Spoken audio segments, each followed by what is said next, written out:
بسم اللہ الرحمن الرحیم۔ السلام علیکم ورحمۃ اللہ وبرکاتہ۔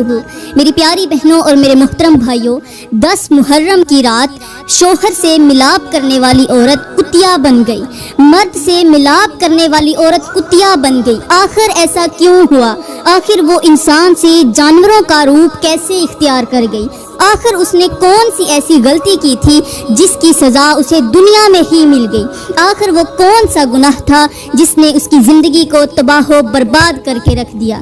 یہ وجہ جان کر آپ حیران رہ جائیں گے، توبہ توبہ کرنے لگیں گے اور شاید اپنی زندگی کے بارے میں نئے سرے سے سوچنے پر مجبور ہو جائیں گے۔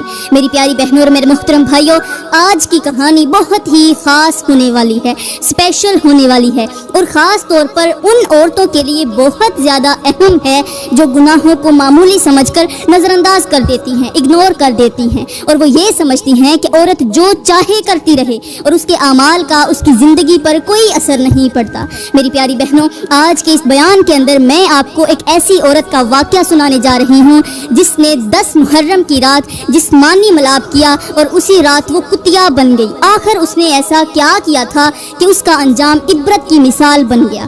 آخر وہ کون سا گناہ تھا جس نے اس کی زندگی کو تباہی کے راستے پر ڈال دیا؟ اور آخر وہ کون سا شخص تھا جس کے ساتھ اس نے 10 محرم کی رات جسمانی ملاپ کیا اور اس کا بھیانک انجام ہوا؟ آج کی یہ کہانی صرف سننے کے لیے نہیں ہے بلکہ اس سے بہت کچھ حاصل کرنے کے لیے ہے، اسی لیے پوری کہانی توجہ سے سنیے گا۔ کہتے ہیں کہ یزید کا ایک دوست تھا جس کا نام مرجان تھا۔ یہ مرجان نام کا شخص یزید کا گہرا دوست تھا۔ یزید اسے اپنی ہر دل کی بات بتاتا تھا، خاص طور پر وہ باتیں جو صرف کسی خاص اور قابل اعتماد آدمی کو بتائی جاتی ہیں تاکہ وہ باتیں باہر لیک نہ ہو جائیں۔ مرجان یزید کے بہت زیادہ کلوز سمجھا جاتا تھا، اسی لیے اکثر اہم معاملات میں اس سے مشورہ بھی لیا جاتا تھا۔ یہ مرجان نام کا شخص بہت بڑا شہوت پرست تھا، نفسانی خواہشات پوری کرنے کا عادی تھا اور ہر لمحے دنیاوی لذتوں میں ڈوبا رہتا تھا۔ کہتے ہیں کہ یہ شخص حضرت امام حسین سے بہت بڑی منافقت کرتا تھا، بظاہر کچھ اور دکھاتا تھا لیکن دل میں کچھ اور رکھتا تھا۔ وہ کسی بھی صورت میں حضرت امام حسین کو زندہ دیکھنا گوارا نہیں کرتا تھا، نعوذ باللہ، اور ہر وقت ان کے خلاف سوچتا رہتا تھا۔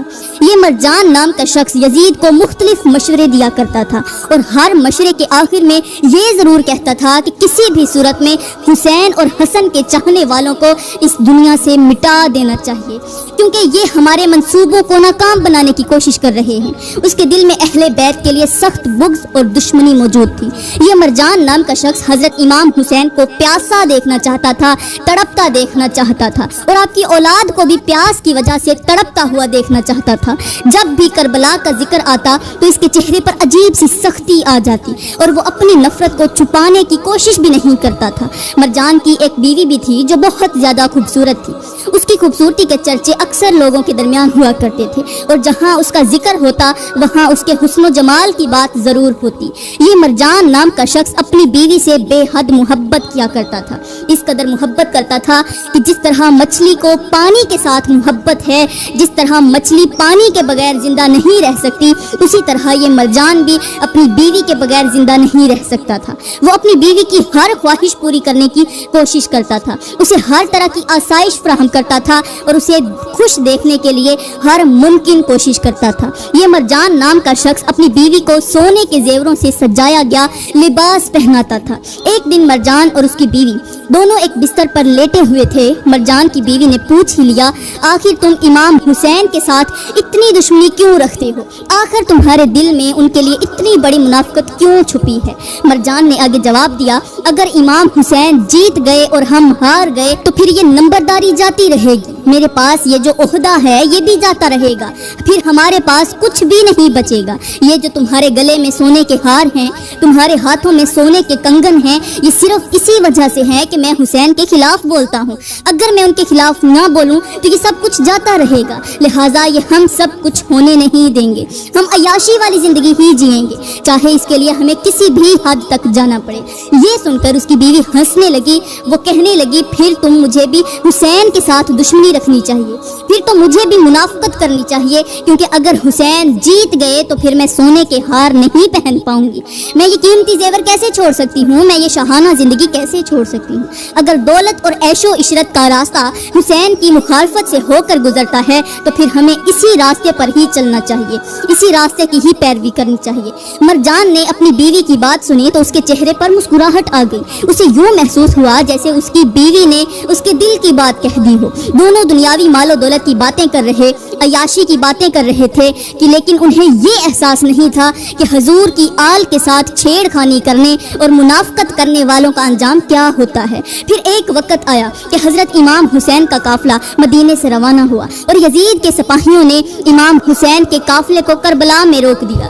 امام حسین نے کربلا کی سرزمین پر اپنے خیمے لگا دیے۔ یہ وہ لمحہ تھا کہ جب اس کہانی کے کرداروں کے دلوں میں خوف اور لالچ ایک ساتھ جاگ اٹھے تھے۔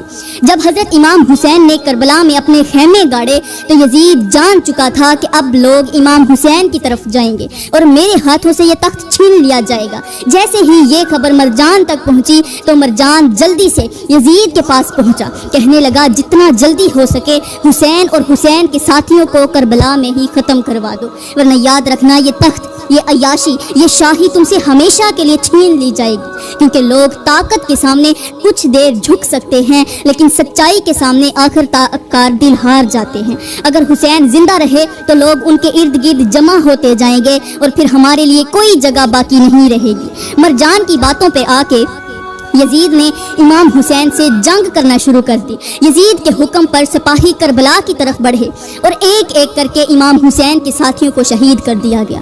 مرجان جو چاہتا تھا اسے یہی محسوس ہو رہا تھا کہ ویسا ہی ہو رہا ہے۔ اس کے دل میں نفرت اس قدر بھر چکی تھی کہ اسے کسی کے دکھ، کسی کے آنسو اور کسی کی قربانی کی کوئی پرواہ نہ تھی۔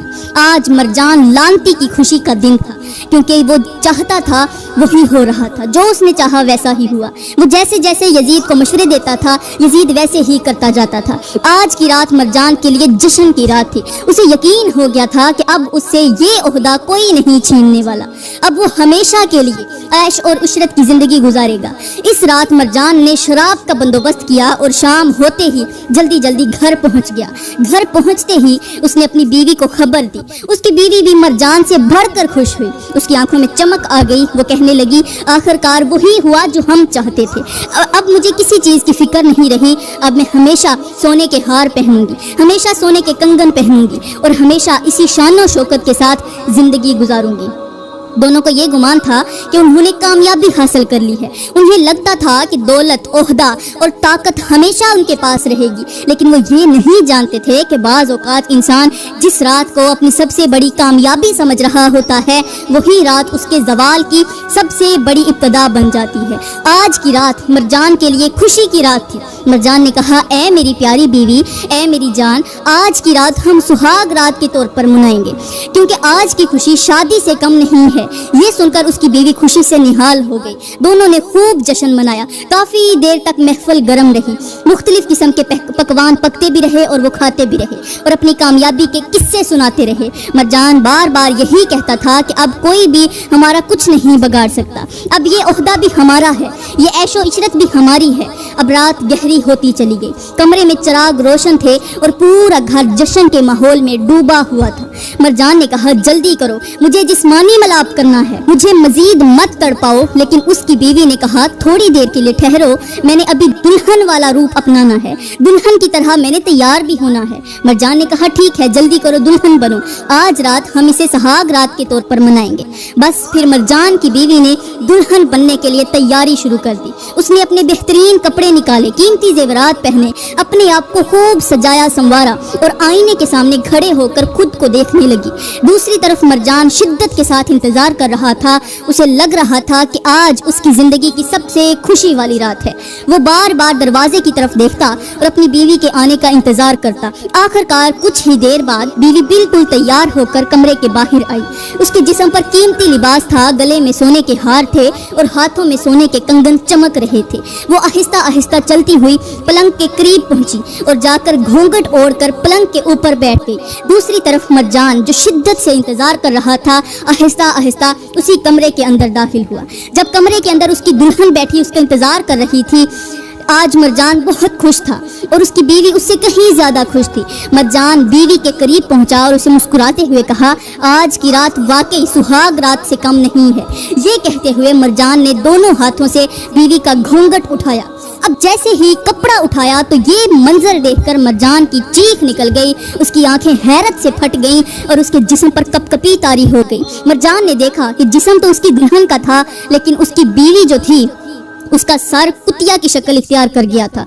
وہ تھی تو اس کی بیوی، تھی تو اسی کی دلہن، لیکن اس کا سر جو تھا وہ جانور کا سا ہو چکا تھا۔ یہ دیکھ کر مرجان ڈر کر 2 قدم پیچھے ہٹ گیا۔ اس کے ہاتھ کانپنے لگے، اس کی زبان لڑکھڑانے لگی اور وہ چیخ چیخ کر کہنے لگا، آخر میری بیوی کو کیا ہو گیا ہے؟ بازو بھی میری بیوی کے ہیں، ہاتھ بھی میری بیوی کے ہیں، مگر سر میری بیوی کا کیوں نہیں رہا؟ یہ کیا ہو گیا؟ یہ کیسے ہو گیا؟ مرجان کی چیخیں سن کر اس کے تمام ملازمین اور سپاہی دوڑ کر کمرے کے اندر داخل ہوئے۔ وہ گھبرا کر کہنے لگے، کیا ہو گیا ہے؟ کیا بات ہے؟ مرجان نے روتے ہوئے کہا، میں مارا گیا، میں لوٹا گیا۔ میری وہ بیوی جس سے میں عشق کرتا تھا، جس کے بغیر میں زندہ نہیں رہ سکتا تھا، وہ بیوی کتیا بن چکی ہے۔ یہ سن کر سب لوگ دنگ رہ گئے۔ کمرے میں سناٹا چھا گیا، کسی کو اپنی آنکھوں پر یقین نہیں آ رہا تھا۔ کچھ لوگ ہمت کر کر دلہن کی طرف بڑھے تاکہ قریب جا کر حقیقت معلوم کر سکیں، لیکن دلہن جو اس وقت کتیا بن چکی تھی اچانک کتوں کی طرح زور زور سے بھونکنے لگی۔ اس کی آواز پورے کمرے میں گونجنے لگی۔ وہ غصے سے سب کو دیکھ رہی تھی اور بار بار اشاروں میں یہی کہنے کی کوشش کر رہی تھی کہ میرے قریب مت آؤ، میرے قریب مت آؤ۔ یہ واقعہ مرجان کے لیے بہت بڑا واقعہ تھا، یہ بہت بڑا سانحہ تھا۔ مرجان کی ساری خوشیاں ایک لمحے میں غم میں بدل چکی تھیں۔ جو شخص چند گھنٹے پہلے خوشی سے جھوم رہا تھا، ناچ رہا تھا، اب خوف اور پریشانی کی وجہ سے کانپ رہا تھا۔ مرجان نے اس واقعے کی خبر جلدی سے یزید تک پہنچائی۔ جب یزید نے یہ عجیب و غریب خبر سنی تو وہ بھی حیران رہ گیا۔ یزید نے فوراً اس دور کے بڑے بڑے عاملوں کو حکم دیا، جلدی سے مرجان کے گھر پہنچو اور اس معاملے کا حل نکالو۔ یزید کا حکم سنتے ہی بہت سے لوگ مرجان کے گھر پہنچے۔ مرجان نے انہیں دیکھتے ہی کہا، کچھ کا کچھ ہو جائے، میری بیوی کو پہلے والا روپ دیا جائے، چاہے پڑھائی کرو، چاہے کوئی عمل کرو، جو کچھ کرنا پڑے کرو۔ اگر تم یہ نہ کر سکے تو میں تم سب کو جان سے ختم کر دوں گا۔ سب عاملوں نے بہت کوشش کی، انہوں نے مرجان کی بیوی کے اوپر پڑھائی کی، مختلف عمل کیے اور دن رات ایک کر دیے۔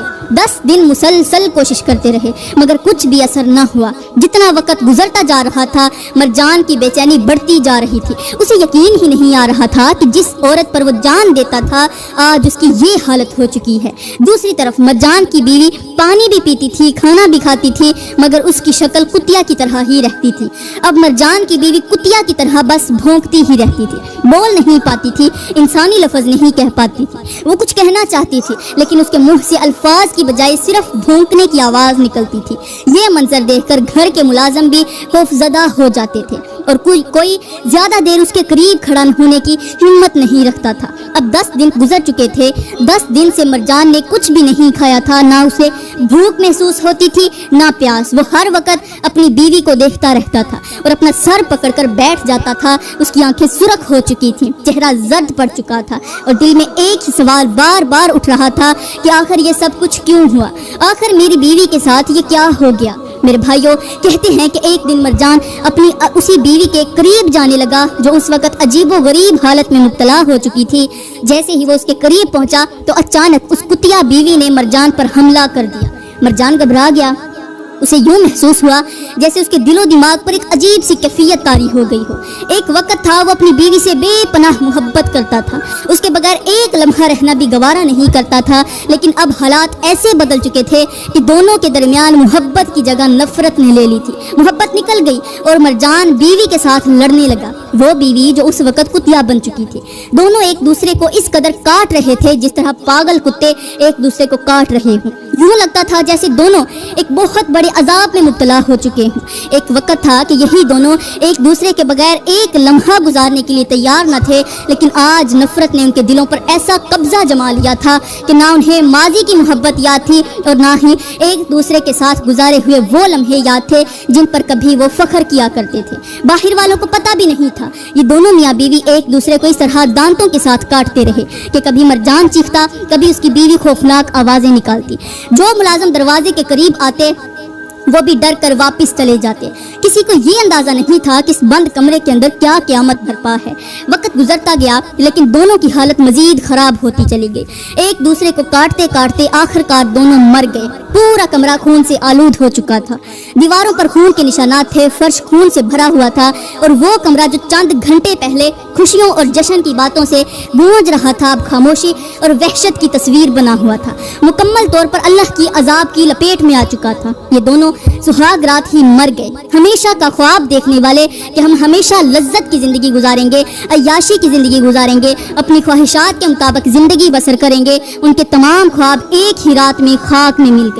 وہ جانتے ہی نہیں تھے کہ حضور کی آل کے ساتھ دشمنی رکھنے والا بھی کبھی سکون کی نیند نہیں سویا۔ میرے بھائیوں، جب مرجان کے رشتہ داروں نے دروازہ توڑ کر کھولا اور اندر داخل ہوئے تو دیکھ کر سب توبہ توبہ کرنے لگے کہ پورا کمرہ خون سے آلودہ ہے اور دونوں میاں بیوی مر چکے ہیں۔ لوگ حیران رہ گئے۔ اس فرضی کہانی کے مطابق اب دونوں کی شکلیں ہی کتوں جیسی بنی ہوئی تھی۔ یہ درد بھرا منظر دیکھ کر وہاں پر ایک شخص کھڑا تھا جس کے دل میں حضور کی آل کی محبت تھی۔ اس شخص سے رکھا نہ گیا۔ اس نے چیخ کر رو رو کر کہا، لوگوں میں تمہیں بتاتا ہوں کہ مرجان کو آخر کس گناہ کی سزا ملی۔ یہ جو حضور کی آل کو مروا کر دل میں حضور کی آل کی منافقت رکھ کر حضرت امام حسین کی شہادت کی رات کو سہاگ رات منانے لگا تھا، تو پھر اللہ تعالیٰ نے اس کا انجام سب کے سامنے کر دیا۔ یہ ہوتا ہے امام حسین سے دشمنی رکھنے والوں کا انجام۔